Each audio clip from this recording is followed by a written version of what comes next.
gentlemen, we move on now, and I thought while we were out with Chris Wade and his team, I thought we'd have a catch up with his regular operator, Mr. Graham Bevin, and just see what he thinks of this Massey Ferguson Ideal 8T combine. Well, up to now, obviously first season with it, takes a bit of getting used to. Obviously screens are different, the controls are different, but yeah, we're getting the hang of it and it's going very well. And how does it compare to sort of like the previous combine that they had on this farm? Previous combine, obviously this is a lot more frugal on the fuel consumption. The Bowser, if they fill it up, it'll last me 2 days rather than 1 day. Right. Which has got to be a bonus. Even when we're chopping straw, it's very, very good on fuel. Yeah. And presumably you'll have driven a few different flavours of combines over the years? I have over the years, right. Yeah. Where does this one sit in that sort of league table of your favourites?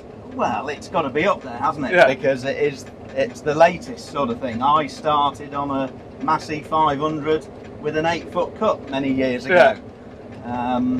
And obviously technology and the size of them has increased massively. Well, you're looking quite comfy there with the feet up on the old Easy Rider pegs.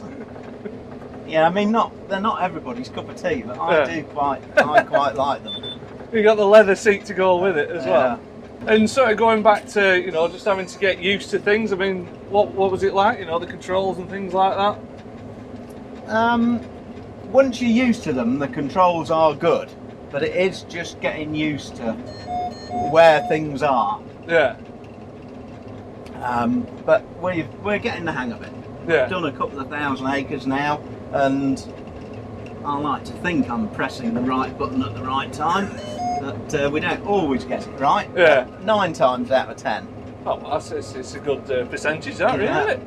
And the same with the screen. Obviously, it's completely different to what we've been used to.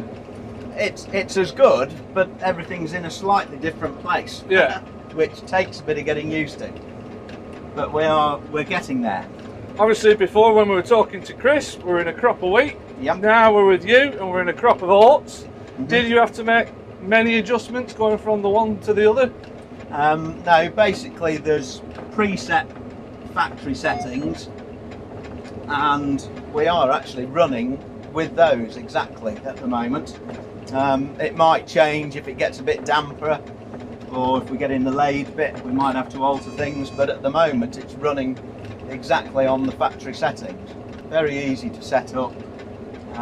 Put your crop type in, it then adjusts concave, rotor speed, fan speed and the sieves, and you can then tweak it if you need to. Right. And you can then store that information. It'll keep a record of what you've set things to. Yeah.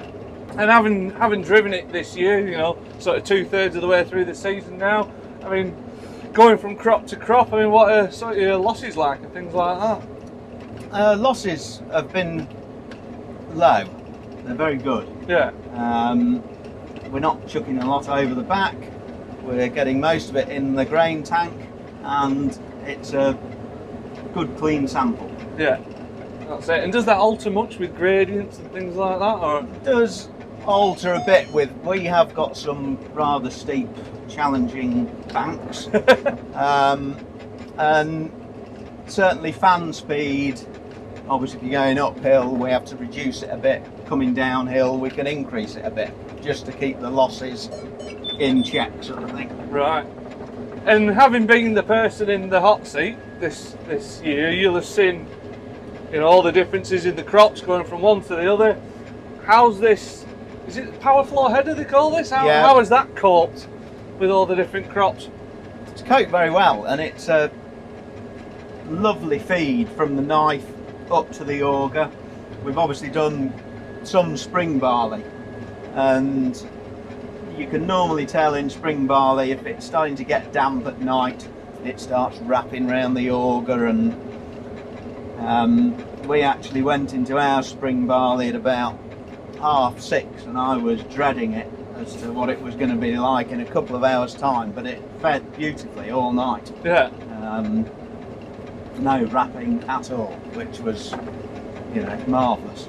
And then when you see the straw behind, certainly in the wheat, the thrashing, it's just perfection. The stalk's still there, completely intact, and you've just taken the grain out of it. Yeah, which is what you want. Which is what you want, Yeah. And I've got to ask, because it's down here. I hope you guys can see that. What is this?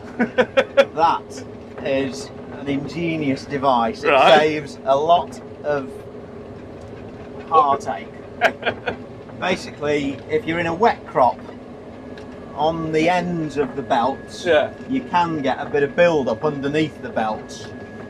Because in the centres, well, not the centres, but there are two joins in the middle of the table.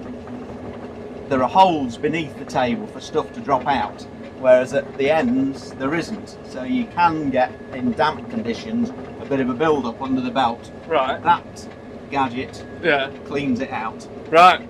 This isn't standard issue, is it? That is No. not standard issue. No, that's a bit of a homemade. That's the first prototype. Right. We do actually want it about 3 or 4 inches longer, Yeah. but we haven't got round to adding that bit Right. on yet. That'll be Mark 2. Madeline Mark II, Right. yeah. There you go. And that's a vital piece of kit if it's damp. And what sort of daily maintenance like? I mean, you'll know you'll be stuck in it every morning. Certainly your daily greasing is minimal. 4 grease nipples, 1 pump in each. Yeah. And then every 50 hours you've a few more to do. Right. But very simple. And all the tensioners, they've got a little sight gauge on them. You've just got to check that the washer's in the sight gauge and you're good to go. Perfect. Well, just before we get to the end of this run, Yep. just sum up your time really with, I know it's only been short so far, we're only 2/3 of a season into it, but in that sort of short space of time, what are we thinking? What, marks out of 10? Yeah, go on, give us a mark out of 10. Oh. Or an overall thought of,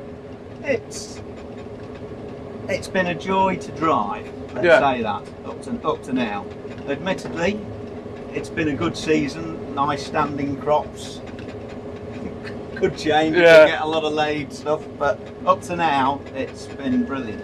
good stuff. Well, on that note then, I'll bid you farewell and let you crack on. Jolly good. Thank you very much for your time, Graham. No, pleasure. Safe journey back to Preston. Yeah, well, we'll see what else we can find. Got some more combines to find yet. So, but yeah, as ever, thank you to you guys for watching as well. I hope you enjoyed that, getting Graham's perspective as well.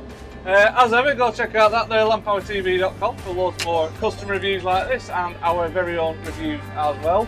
And also follow us on Facebook and YouTube to see what we're up to. But for now, we'll see you in a bit. Thanks for watching.